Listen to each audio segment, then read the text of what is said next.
여러분, 우리가 가지고 있는 복음의 능력이 있습니다. 이 복음의 능력이 여러 가지가 있는데 그 복음의 능력 중에 하나가 뭐냐면 복음은 하나님의 사람들을 모은다라는 거예요. 다른 종교는 내가 신에게 가서 뭘 얻는 게 중요해요. 근데 복음은 하나님이 택한 자들을 초청하십니다. 그래서 복음은 하나님의 사람들을 각자 어떤 모습에 있든지 간에 모아요. 그리고 그들을 엮어서 하나가 되게 하여 주는 능력이 있습니다. 복음은 만남과 그리고 함께 하게 되어지는 이 자리를 이루어지는 귀중한 축복의 자리입니다. 복음 그 자체가 나를 건져 주시기도 하지만 복음 그 자체가 모으는 그런 역할을 하기도 합니다. 오늘 이드로가 모세에게로 갑니다. 사실 이드로는 그동안 모세의 아내였던 시보라와 그리고 그의 모세의 그 아들이었던 게르솜과 엘리에셀을 돌봤던 것 같아요. 이 부분에서 재미있는 게 지금까지 모세는 누구와 씨름했냐면 바로와 씨름했습니다. 여러분, 바로는 이름이 아니에요. 바로는 왕입니다. 왕. 그러니까 우리가 의자 왕, 광개토 대왕 할 때 왕 있잖아요. 그게 바로예요.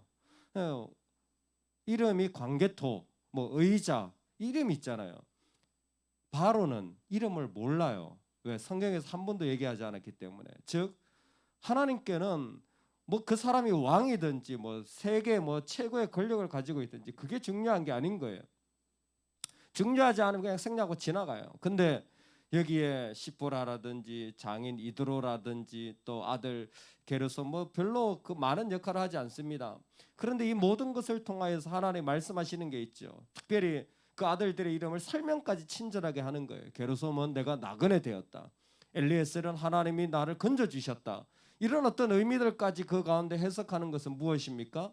지금 이들을 모으는 게 뭐냐면 이들을 하나 되게 하는 게 뭐냐면 핏줄이 아니라는 거예요. 이들을 하나 되게 하는 게 가족이 아니라는 거예요. 이들을 하나 되게 하는 것은 하나님이라는 겁니다. 이들을 하나 되게 하는 것이 바로 하나님 그분이라는 거예요. 즉 모세가 장인이지만 하나님이 하신 일을 보게 되므로 모세에게 나온 게 된 거예요. 즉 모세를 통하여서 하나님이 일으키신 그 일들을 모세의 장인 이도로가 듣게 되므로 그 가운데 같이 하게 되어진 것입니다. 이게 바로 하나님의 능력입니다. 그리스도의 은혜는 오늘도 하나님의 백성들을 하나님이 임재하시는 곳으로 불러 모읍니다. 하나님이 역사하는 곳으로 불러 모아요. 그 최고의 전도는요, 내가 잘해주고 무슨 뭐 봉사를 하고 무슨 전도 프로그램을 하고 이게 아니에요. 그것도 필요합니다. 그러나 최고의 전도는 내가 하나님께 강력하게 붙잡히는 거예요. 내가 하나님이 인재하시는 장소가 돼야 되는 거예요. 내가 하나님의 능력의 손에 강하게 붙잡히면요, 딴 거 볼 필요 없는 거예요. 저기 하나님 계시네? 저거 하나님인가 보다. 저렇게 하는 분이 하나님이신가? 자연스럽게 알게 되어지는 거예요. 어쩌자는 것으로 무슨 뭐 전도 폭발을 한다는 둥, 뭐 나가서 무슨 전도를 한다는 둥, 그래봤자 다 껍데기뿐인 거예요. 진짜는 그들도 하나님을 만나야 되기 때문에. 할렐루야. 그들이 교회 온다고 할지라도 그들이 하나님을 만나지 못하면 무슨 전도입니까? 그 자리만 채우는 거예요. 물론 밖에 있는 것보다 낫죠. 그러나 본질은 뭡니까? 하나님을 만나는 거예요. 하나님을 만나지 않고 평생을 살아갈 수도 있습니다. 하나님을 두려워하지 않고 살아가는 자들도 얼마나 많습니까? 그것은 아직까지 주님의 역사하심과 임재하심을 그의 삶에 경험하지 못한 거예요. 이도로가 모세에게 하는 이야기는 한마디입니다. 내가 알았도다. 이제 내가 알았도다. 그는 모세를 통하여서 하나님께서 하신 일을 듣게 되었습니다. 여호와께서 어떻게 일하셨는지를 듣게 되었고 그 일을 듣게 되자 그는 알게 되었습니다.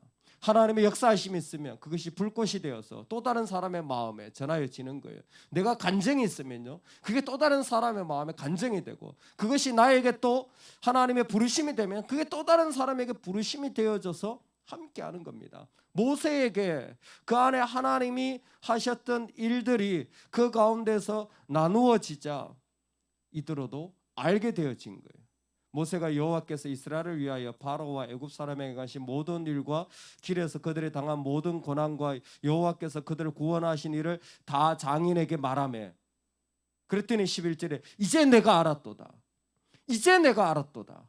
즉 그 하나님의 임재하심과 역사하심을 그의 마음에 확신할 뿐만 아니라 새롭게 더 알아가게 되어진 것입니다.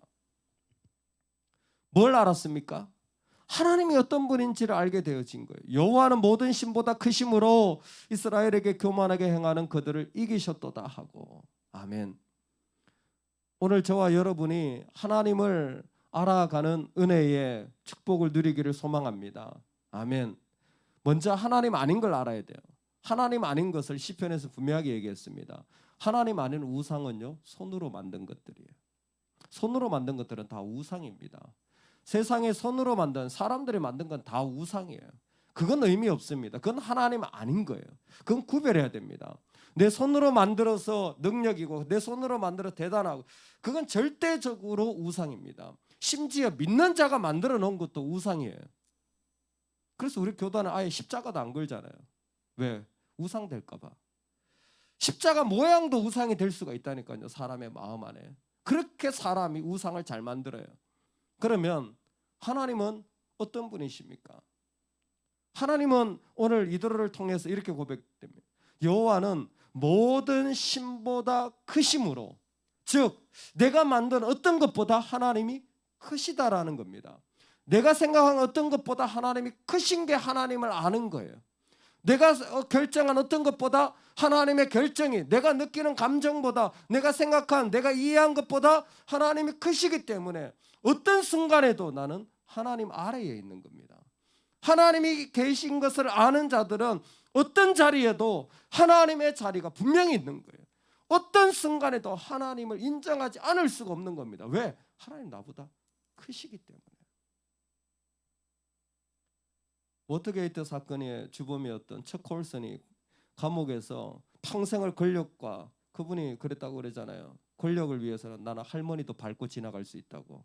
자기가 원하는 걸 얻기 위해서 무슨 짓이라도 할 수 있다라는 거죠. 근데 감옥에서 누군가 C.S. 루이스의 선전한 기독교라는 책을 딱 읽게 되면서 그가 회개하게 됩니다. 그리고 하나님 앞에 엎드려지게 돼요. 그 첫 문구가 뭐냐면 자만하는 자는 하나님을 찾지 않는다였어요. 거기에 마음이 무너지는 거예요. 자신이 자만한 자, 교만한 자였다라는 걸 그때 인정하게 됩니다. 여러분, 우리가 하나님을 진짜 찾고 있습니까? 진짜 우리가 하나님을 간절히 찾고 있습니까? 저 사람 진짜 하나님 없으면 못 살 사람 같다. 저 사람 진짜 하나님께 정말 간절한 마음으로 나아가는구나. 그 마음이 우리에게 있습니까?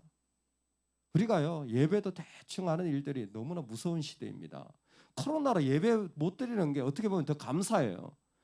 저는 가끔 이런 고민을 하게 됩니다. 아예 예배를 한 1년 동안 없으면 사람들이 진짜 예배를 간절하게 드릴 텐데 어떻게든 예배를 매일 드리니까 그냥 예배가 쉬워요.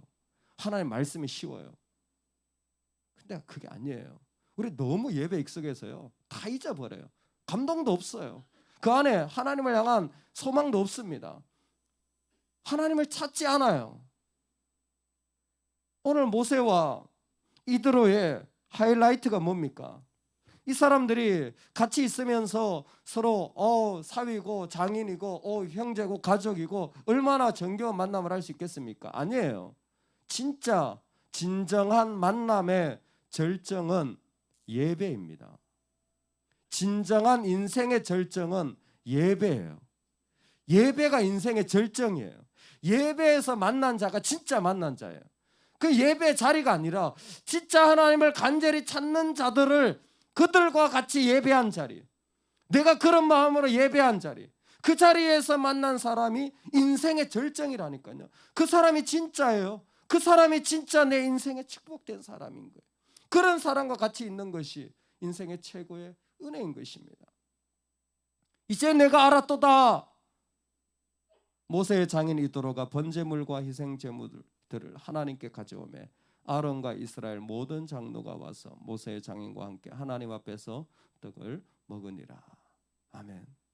말씀 그대로입니다. 이드로는 미디안 사람이에요.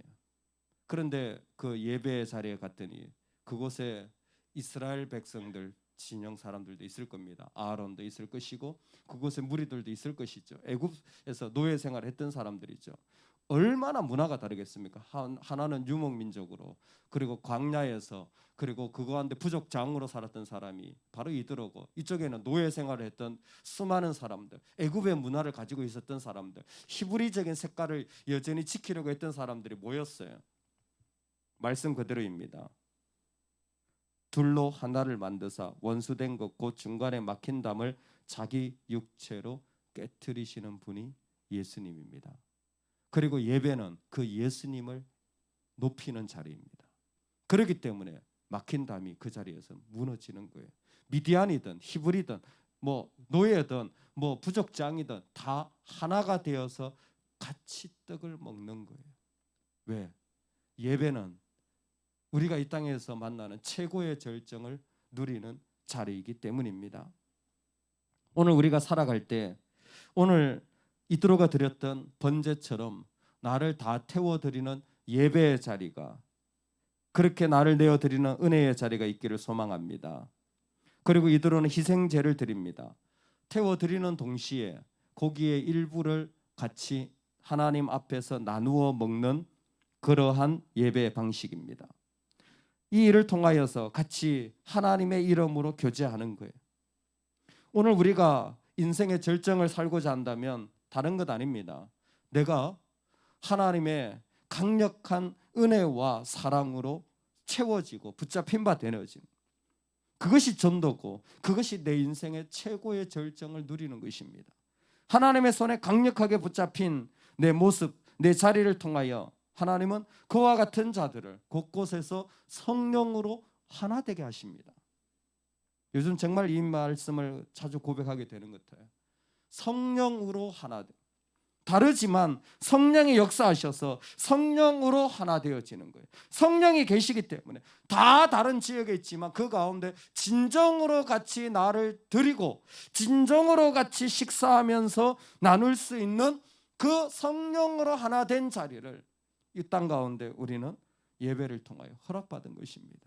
그러니 인생의 최고의 절정, 이 절정의 순간을 우리가 누리며 살아갈 수 있기를 주의 이름으로 축원합니다.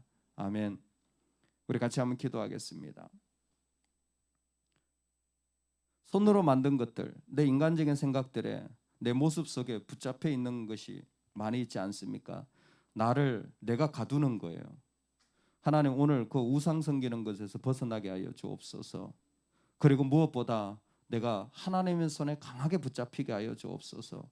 주의 임재가 있으면 복음이 전해진다고 했는데, 정말 이드로가 그것을 듣고 온다고 했는데, 하나님, 내가 그와 같은 진동의 근원지가 되게 하여 주옵소서. 그리고 그와 같은 일들을 지금도 주님은 예배 가운데 이루고 계신데, 하나님, 내 인생의 이 절정을 제대로 누리게 하여 주옵소서. 매일매일 이 복을 누리게 해주시고, 내 인생의 이와 같은 만남과 이와 같은 그 하나님의 엮어주시는 은혜로 하나 되게 하여 주시는 일들로 나아가게 하여 주옵소서. 이 복을 누리게 해달라고 우리 주여 한번 외치고 간절히 한번 기도하겠습니다.